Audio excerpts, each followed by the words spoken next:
예수님께서 누가복음 7장에 들어가면 백부장이 찾아와서 자기가 데리고 있는 종을 좀 낫게 해달라. 그리고 또 과부의 아들을 또 살리시고 하는 것들이 오늘 읽은 본문 누가복음 7장 전에 나오는 이야기입니다. 그리고 이제 세 번째로 바리새인의 초청을 받습니다. 여러분, 바리새인 혹은 원래는 이제 파리사이 뭐 이렇게 읽기도 하는데, 이 바리새인이라는 사람들은 어떤 사람들입니까? 우리는 이제 굉장히 부정적으로 알고 있지만 사실은 아주 몰다치하게 생각했을 때 바리새인이라는 것은 아주 종교적 지도자라고 할 수 있습니다. 바리새인, 사두개인, 서기관 이런 사람들은 정치, 종교 이런 데 걸쳐서 이스라엘에 이끌던 아주 지도적 위치에 있던 그런 상류층, 지도층 인사들입니다. 그러니까 특별히 바리새인들이란 굉장히 종교적인 율법을 잘 지키던 사람들이죠. 기도하는 것, 금식하는 것, 헌금하는 것, 뭐 이런 것들을 아주 완벽하게 지키려고 했던 그런 종류의 사람들입니다. 그때에 그 동네에서 모든 사람이 죄인이라고 알고 있던, 여러분, 우리가 지금 동네에서 모든 사람이 죄인이라고 알만한 사람이 있으세요? 요즘은 현대에는 많지 않죠. 그런데 그 마을에서 그렇게 알려면 어떤 사람이어야 될까요? 뭐 이를테면 범죄인이라고 따지면 뭐 깜빵에 몇 번 갔다 와서 소위 전과 몇 번 뭐 이 정도는 돼야 되겠고, 아니면은 그냥 만나는 것마다 술 먹고 맨날 싸워서 뭐 그랬다든가. 근데 여인이란 말이죠. 여인이 모든 사람이 죄인이라고 지목할 만큼 유명한 사람이라면 어떤 여자였을까? 근데 그 여인이 와서 향유가 가득한 옥합을 깨뜨려 예수님께 붓고 울며 자신의 머리털로 씻는 사건이 벌어집니다. 여러분, 그 옥합이라는 거는 지금 말하면 이제 주전자인데 유리나 혹은 이제 도자기로 만든 겁니다. 목이 이렇게 길어서 우리나라 예전에 그 막걸리 따르던 뭐 그런 것을 이제 옥합이라고 생각하면 됩니다. 근데 거기 향유가 들었어요. 근데 이 향유라는 게 굉장히 비싸요. 그러니까 우리나라 지금 참기름보다도 비싼 거죠. 왜냐하면 향이 나니까, 향수 플러스 뭐 기름이니까. 그러니까 이거를 왜 원래 전통적으로 이게 낮게 신유 의식을 할 때, 기도할 때 바르기도 하죠. 카톨릭에서는. 그런 것도 하는 그것이 이제 기름인데, 이 향유를 돈이 조금 벌리면 거기다 기름을 타서 붓고, 또 돈이 벌리면 또 그 향유를 붓고, 그렇게 해갖고 시집갈 때 그 향유를 깨트리는 것이 이스라엘의 전통이었습니다. 그러니까 시집갈, 이게 미천이에요. 이게 없으면 시집을 갈 수가 없는 거예요. 그러니까 우리가 학교 졸업하고 취직해서 시집 가고 장가 갈 때까지 그 돈을 모으듯이 했던 게 바로 그 향유입니다. 근데 그 여자가 옥합을 깨뜨리고 자신의 머리털로 씻기는 사건이 벌어진 거죠. 그러니까 여러분, 이 사건은 원래 바리새인이 예수님의 약점, 뭘로 이 종교 재판을 넘길까 고소할 이유를 찾기 위해서 나쁜 의도를 가지고 초청을 한 거예요. 그래, 두고 보자. 네가 정말 하나님의 사도 혹은 하나님의 예언자인가? 내가 한번 찾아보겠다. 그렇게 해서 초대한 게 바리새인의 목적이었습니다. 그런데 예기치 못한 이 여인이 등장을 했습니다. 이 뜻밖의 사건이 우리에게 주는 교훈이 있습니다. 한 바리새인이 예수께 자기와 함께 잡수시기를 청하니 이에 바리새인의 집에 들어가 앉으셨을 때에, 그렇게 들어가서 시작합니다. 그 동네에 죄를 지은 한 여자가 있어 예수께서 바리새인의 집에 앉아 계심을 알고 향유다 담은 옥합을 가지고 와서 예수의 뒤로 그 발곁에 서서 울며 눈물로 그 발을 적시고 자기 머리털로 닦고 그 발에 입 맞추고 향유를 부으니. 여러분, 향유는 그렇게 옥합을 깨뜨리면서 한 향유. 옥합이라는 건 이렇게 깨지면 여러분, 유리나 도자기는 한번 깨면 어떻게 되겠어요? 못 쓰는 거예요. 그렇죠? 못 쓰는 거예요. 그러니까 다 써야 되는 거예요. 한마디로. 뭐 병을 새로 하지 않는다면. 그리고 이 당시에 여자의 머리털은 어때요? 여러분, 요즘 이슬람 사람들이 여자가 뭐 이렇게 부카비니 뭐 니카비니 뭐 이렇게 이슬람 여자들이 이렇게 머리를 가리죠. 머리칼을. 왜 머리칼을 가려요? 머리칼은 여자들의 자존심이고 여성미가 풍기는 그런 거기 때문에 지금도 이렇게 가린단 말이죠. 아랍 사람들도. 그러니까 이 당시 이 중동 팔레스틴의 문화들은 그런 게 지금보다 더 심하면 심했지 뭐 약할 리가 있겠어요? 그러니까 여자의 머리칼이란 것은 감히 그 남자가 아니면, 남편이 아니면 보거나 만질 수 없는 거예요. 이 당시에도 이렇게 숄 같은 것들을 이렇게 쓰잖아요. 이스라엘의 그 옛날 영화들 보면. 그때 이 여자가 그거를 벗고 자기의 머리털로 예수님의 발에다 향유를 붓고 입 맞추고 발에다가 향유를 붓고 그 머리털로 씻었단 말이에요. 원래 종이 그 집에 방문해 가면 물을 내다가 발을 씻기우고 이렇게 닦아주는 것이 예의예요. 근데 바리새인은 아까 말씀드렸듯이 이미 나쁜 목적을 가지고 예수님을 초청했기 때문에 발조차 씻어주지를 않고 내버려 뒀는데, 그것을 보고 있던 이 모든 사람이 죄인이라 여기던 이 여인, 옥합을 든 여인이 나타나서 입 맞추고 향유를 붓고 머리털로 씻는 장면이 나오게 된 겁니다. 그럴 때 그 바리새인이, 아니 이 사람이 정말 선지자라면 자신의 발을 만지는 저 여자가 얼마나 더러운 여자인지, 저 여자의 정체가 무엇인지 알았을 텐데 왜 아무 소리 안 하냐, 이런 얘기를 하니까 예수님이 그 바리새인에게 직접 말씀하시는 것이 아니고 시몬을 부르죠. 베드로를 부르죠. 야 시몬아, 내가 너에게 할 말이 있다. 무슨 말씀이십니까? 내가 채권자인데 500데나리온을 채무자인데 500데나리온을 빚지고 또 50데나리온을 빚졌다. 그런데 갚을 것이 없어서 어려운 사람을 두자 탕감해 주었는데 나한테 어떤 사람이 더 감사히 여기겠느냐? 당연히 50데나리온이 아니고 500데나리온을 빚졌다가 나한테 탕감을 받은 사람이 당연히 더 감사하겠죠. 그렇게 얘기를 하는 겁니다. 이 얘기가 뭘까요? 우리에게는 죄가 있는데 그나마 죄가 적은 사람보다는 죄 많은 사람을 용서해 줬을 때 그 죄 많은 사람이 더 감사히 여긴다. 이런 비유가 되겠죠. 당연히. 그러면서 그 여자를 돌아보시면서 이 여자를 보느냐? 내가 네 집에 들어갔을 때 너는 내게 발 씻을 물도 주지 않는데 이 여자는 눈물로 내 발을 적시고 그 머리털로 닦았으며 너는 내게 입 맞추지도 않았는데 그는 내게 들어올 때부터 내 발에 입 맞추기를 그치지 아니하였고 내 머리에 감람류도 너는 붓지 않았는데 저 여자는 더 비싼 향유를 내 발에 붓고 머리털로 씻어냈다. 그러니 저 여자가 얼마나 나를 사랑하는지 너는 한번 보아라. 이것이 정말 주님을 영접하고 주님을 초대한 자들이 해야 할 일이다. 그러면서 여자에게 내 죄 사함을 받았느니라.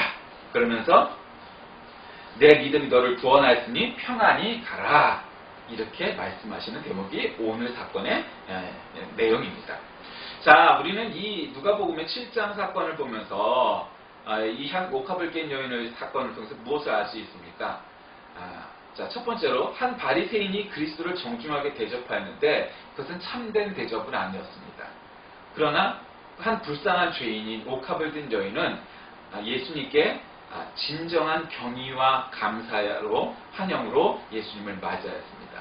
여러분, 이 상반된 두 종류의 사람을 보면서 오늘날 교회에도, 오늘날 우리 그리스도인에게도, 오늘날 살고 있는 현대에도 이와 유사한 일이 일어날 수 있음을 여러분 유념하시기 바랍니다.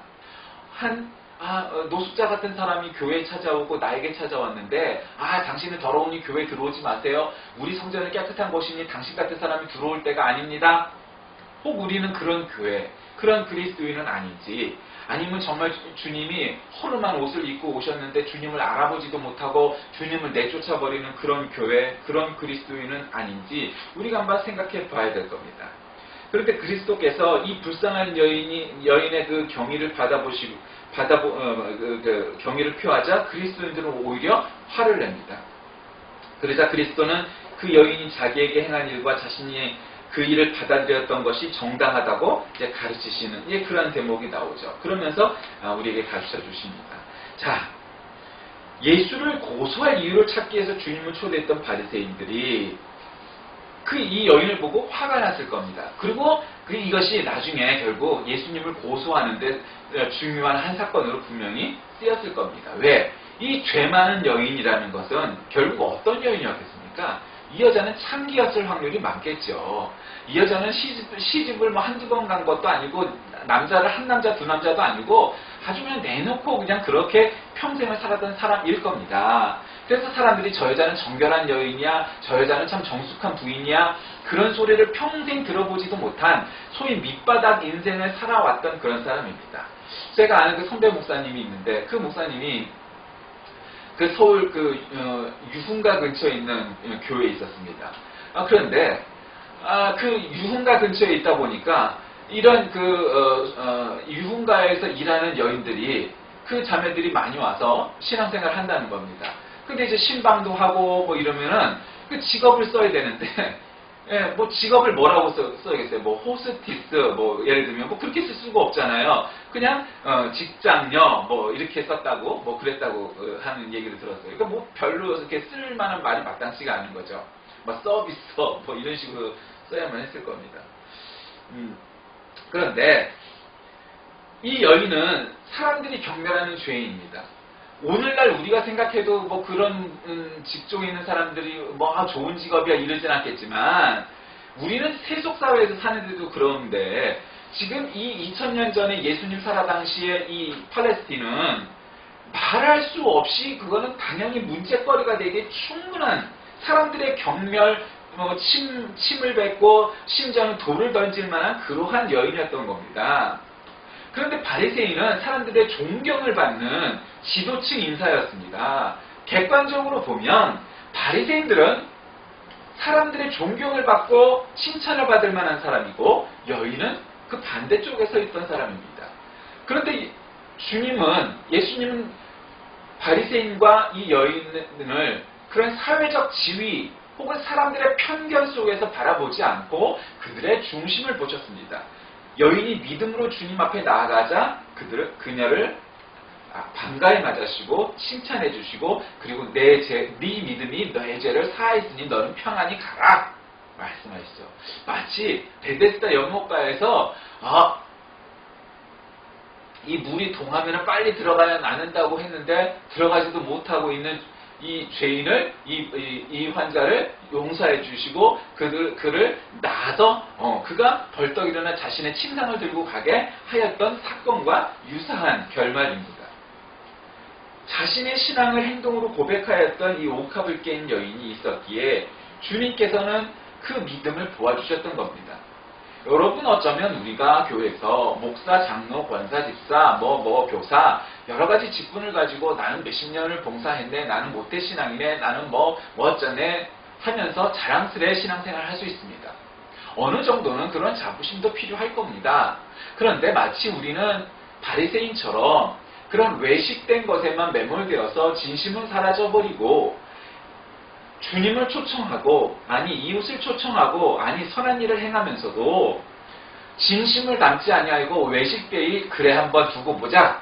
네가 얼마나 잘났는지 한번 두고 보자. 네가 정말 고소할 거리가 없는지 우리는 이렇게 팔짱을 끼고 바라다 보는 것은 아닌지 한번 생각해 보십시오. 세상에 일들이 벌어지고 그것이 교회에서 바라보는 관점 이런 것들이 우리에게는 많이 있습니다. 여러 가지 문제가 있죠. 혹 우리는 팔짱을 낀 채 한번 두고 보자. 네가 얼마나 잘났는가? 네가 얼마나 죄를 짓고 있는가? 네가 얼마나 큰 죄인인가? 우리는 혹시 그러한 성경적 내용을 비추어 세상과 사람들을 판단하고 사는 것은 아닌지 모르겠습니다. 어쩌면 사실은 하나님의 말씀, 성경은 남과 세상을 판단하기 위해서 존재하기보다 내 자신을 바라다 보기 위해서 주셨음에도 불구하고 내 내면과 내 영혼과 나의 삶을 들여다보기 전에 우리는 뭔가 나보다 세상적으로 조금 못한 것 같은 아니 나보다 좀 더 죄를 더 짓고 사는 것 같은 세상과 세상 사람들을 향하여 우리는 이 척도를 들이대고 사는 것 아마 오늘 이 본문 말씀에 나오는 바리새인과 같은 자세일 겁니다. 그런 편견 속에서 한 죄 많은 여인, 모든 사람이 죄인이다 여기는 그 옥합을 든 여인이 주님 앞에 나와 무릎 꿇고 입 맞추고 또 향유를 붓고 자신의 여인의 정말 생명과 같은 자신의 어떤 그런 정말 내보일 수 없는 자신의 머리칼로 주님의 발을 닦는 사건이 이곳에서 벌어진 겁니다. 자 여러분 우리는 주님 앞에 교회를 위해 그리고 세상 사람들을 위해 여러분의 옥합을 깰 용기가 있습니까? 주님의 발에 입 맞출 용기가 있습니까? 여러분의 머리칼로 주님의 발을 닦을 자세가 되어 있습니까? 여러분 우리는 어쩌면 이 옥합을 든 여인을 닮기보다 늘 이 나쁜 목적으로 주님을 초청하여서 자기는 뭔가 대단한 일을 하는 척 사는 바리새인처럼 사는 것은 아닌지 모르겠습니다. 어쩌면 우리는 대다수의 사람들이 옥합을 든 여인의 마음을 품기보다 나쁜 목적으로 예수님을 초청한 바리새인처럼 그렇게 신앙생활을 하고 일상을 살아가는 것은 아닌지 모르겠습니다. 우리의 모습이 만약에 그러하다면 오늘 이 본문 말씀을 읽으며 나는 당연히 옥합에 든 여인처럼 살아왔어 라고 규정짓고 또 편가르기 이전에 그런 마음으로 시작했으나 어느새 바리새인의 모습처럼 변한 나의 모습을 발견한다면 오늘 이 누가복음 7장을 읽은 가치가 분명히 있을 겁니다. 그리고 하나님께서 우리에게 이 말씀을 주신 목적과 이유가 분명히 드러나고 우리는 그것을 충족시킬 하루가 될 것입니다. 내가 바리새인의 편에 서 있다라고 생각할 때 그것이 온전한 믿음의 사람인 겁니다. 설사 그렇지 않은 사람일지라도 이 말씀을 읽으며 나는 옥합을 든 여인보다 예수님을 초청했던 바리새인처럼 나는 너무 인생을 살아왔어 라고 받아들이는 것이 이 말씀의 성령의 감동하심, 성령의 인치심을 받는 자들의 자세요, 태도이지. 나는 늘 옥합을 든 여인처럼 살았습니다. 나는 늘 교회를 위해 건축원금을 얼마를 했고 감사원금을 얼마를 했고 또 불우한 이웃들을 위해서 얼마나 나는 헌금을 많이 하는지 아십니까? 여러분, 그러한 마음이 조금이라도 있다면 그것은 진정 주님이 바라시는 마음도 정말 주님 앞에 온전하게 나온 자세도 그러한 믿음도 결코 아닐 것입니다. 오늘 본문 말씀은 우리에게 그러한 교훈을 주십니다. 그리고 이미 주님은 오늘 본문 말씀을 통하여서 내 죄의 사함을 받았느니라. 내 믿음이 너를 구원하였으니 평안히 가라 말씀하십니다. 그러니 이 말 속에는 여러 가지가 내포되어 있죠. 첫째로는 내 죄의 사함을 받았느니라. 그러니 바리새인이 제일 궁금했던 이 여자는 우리 마을에서 제일 더러운 여자예요. 선생님, 이 여자는 우리 마을에서 제일 잘 나갔던 여자예요. 그런데 그 더러운 여자가 당신 발을 만지고 있는데 찝찝하지도 않으세요? 아니, 저 불결한 여자하고 살을 맞대고 있는 것이 얼마나 불결한 일입니까? 당신은 그걸 아는지 모르는지 한번 두고 보겠습니다. 이 마음을 품고 있었는데 아무 말도 안 하셨어요. 네가 인생 그렇게 살았지? 내가 너 관상을 보니까 착 뻔히 알겠어. 너 일생 동안 밤의 여인으로 살아왔지? 환락과 유흥가에서 일생을 살아왔지? 그렇게 말씀하신 게 아니에요. 아무도 이 여인에게 창피를 주지 않으면서 누구에게도 이 여인은 다 알고 있었지만 그러나 너 그렇게 더럽게 인생 살았지? 평생을 이렇게 살았지? 말씀하시지도 않고 딱 한마디 하시는 거죠. 내 죄의 사함을 받았느니라. 여러분, 우리가 주님 앞에 나아갈 때 우리는 물론 회개하면서 주님, 내가 이런 죄도 있고요. 정말 내가 이렇고요 저렇고 구구절절 우리는 앞에 일일이 고할 필요가 있죠. 왜냐하면 내 스스로가 인정해야 되니까. 주님이 모르셨어가 아니에요. 그런데 주님은 그걸 하면 너 몇 년 몇 월 며칠에 뭐가 했던 죄를 용서해 줄게 어쩌고 저쩌고 구구절절 시시콜콜 그러실까요? 아니에요. 그거는 힘이 없는, 능력이 없는 자들의 말이에요. 능력 있으신 천지만물을 창조하신 창조주 하나님은 우리에게 뭐라고 말씀하실까요? 내 죄의 사함을 받았느니라. 그러니까 우리는 사람들한테 뭘 하나 별것도 아니고 용서받으려면은 어쩌고 손이 발이 되도록 빌고 어쩌고 저쩌고 해야 용서해 줄까 말까 나중에 또 일지나면 그거 가지고 예전엔 또 이랬는데 이런 게 아니에요. 주님은 내 죄 사함을 받았느니라 한마디였습니다. 그러니 이 여인이 얼마나 진심을 다하긴 했으나 아무도 자기에게 위로가 되어주지 않았는데 여기서 이제 네가 평생 지은 죄는 내가 다 용서했다. 그냥 일생의 죄가 한순간에 원샷 해결된 거예요. 여러분, 병이 났을 때 우리가 약 한 번 먹고 주사 한 번 먹고 병원 한 번 가서 싹 낫다고 생각해 보세요. 그게 그냥 감기 같은 그런저런 시시콜콜한 병이 아니라 암이나 죽을 수밖에 없는 병이 약 한 번 먹고 주사 한 번 먹고 병원 한 번 갔는데 싹 낫다고 생각해요. 여러분, 그런 기쁨이 어디 있겠어요? 이거는 그거보다 더 큰 거예요. 내가 일생을 잘못 살아왔어요. 그런데 주님 앞에 나와서 주님, 내가 이런 죄가 있어요, 저런 죄가 있어요 고백하지도 않았는데 그냥 한마디로 내 죄의 사함을 받았느니라 말씀하신 겁니다. 그리고 여자한테 내 믿음이 너를 구원하였으니 평안히 가라. 평안히. 모든 사람이 행복하고 평안하기를 바라는 것은 모든 사람의 마음입니다. 어떤 지역에 살건 어떤 종교를 갖고 있건 모든 사람, 남녀노소 불문하고 모든 사람들의 소망이 있죠. 그런데 내 믿음이 너를 구원하였다. 그러니 너는 이제 평안한 마음을 가지고 가라. 너는 이제 행복하게 살아도 된다. 불행 끝, 행복 시작이다. 이제는 다시는 그렇게 살지 말고 행복하게 살아라. 평안히 살아라. 신앙생활 잘하면서 살아라. 이제 너는 과거를 묻지 마세요. 더 이상 너의 과거를 논할 사람이 없다. 왜? 내가 용서하였다. 선포하신 거죠. 여러분, 아주 여기서는 아주 이분법적으로 딱 나눠져 있죠. 세상 모든 사람들이 존경하고 부러워하는 바리새인, 그리고 세상 모든 사람들이 경멸하던 이 옥합을 든 여인. 우리는 이 비유를 통해서 무엇을 깨닫게 됩니까? 이 사건을 통해서 나는 바리새인처럼 일생을 살았구나. 옥합을 든 여인처럼 비록 죄는 있지만 자신의 진심을 담고 자신의 모든 것을 통해 하나님 앞에 한 번이라도 헌신해 본 적이 있는가? 그런 자기를 바라다보는 시간이 되어야 할 것입니다.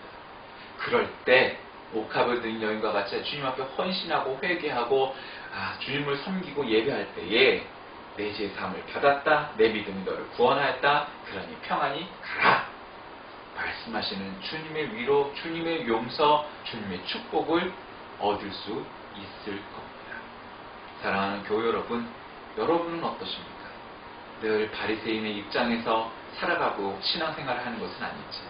단 한 번만이라도 옥합을 든 여인처럼, 옥합을 깬 여인처럼 정말로 주님 앞에, 교회 앞에 정말 자신의 옥합을 깨본 적은 있는지 스스로 한번 생각하여 내가 정말 평안히 사는 참된 행복의 신앙생활을 하고 인생을 사는 저 여러분이 다 되시길 주의 이름으로 간절히 기도합니다.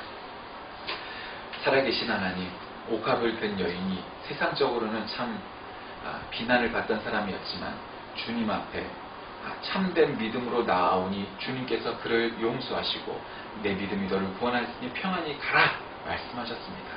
우리 삶도 그와 같이 평안히 가는 옥합을 든 여인과 같이 살게 하여 주옵소서. 예수님의 이름으로 간절히 기도드립니다. 아멘.